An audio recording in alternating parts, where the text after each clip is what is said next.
Precise man. Everything that came out of his mouth emanated from a very biochemical worldview. It doesn't mean that he wasn't personable and lovely and nice and kind, and he had a quick wit about him. He was really just quite funny and humorous. But he really saw the world from a biochemical perspective, and he really felt that with good nutrition, particularly optimal doses of different micronutrients, he could really modulate a person's biochemistry in such a way that they would have better mental and physical health. When I give somebody treatment, it's really individualized to what it is that they want help with. But I use things like niacin, which is vitamin B3. I use essential fatty acids. I use magnesium. I use basically all the B vitamins, B12 in particular. I use vitamin C. I use you name it. Basically, there's about 40 essential micronutrients that we need every day. And I try to individualize as best as I can what micronutrient combinations would help a patient that I'm seeing with mental health issues to have better emotional regulation.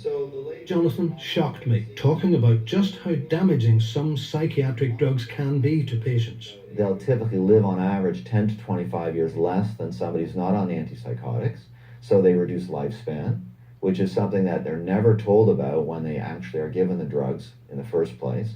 They get metabolic disease, so they have problems with their heart, they have problems regulating their blood sugar, and they often gain huge amounts of weight. I had presumed that with the development of humankind over the past 50 years, things would be much better than they were during Abraham Hoffer's career. But sadly, that doesn't seem to be the case. The current climate of mental health care is abysmal.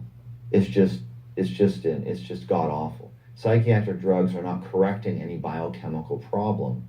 They're actually creating biochemical problems in the brain, and it's a result of how they disable certain processes in the brain that they de-intensify symptoms. People are now acculturated into believing they need all these drugs, so we have a sociocultural phenomena that sort of makes people believe they need these drugs to be well, when the evidence does not support that.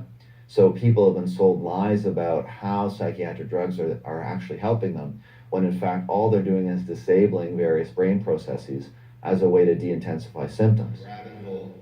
Jonathan's particularly concerned about attention deficit hyperactivity disorder. It's become a catch-all diagnostic label. We are seeing now a huge overinflation of who gets that label, and as a result we're seeing an overinflation of who is being prescribed psychiatric medication.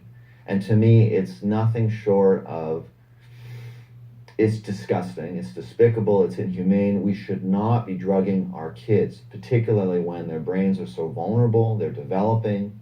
What they need is attuned, empathic, loving care that has to come from all avenues of their life.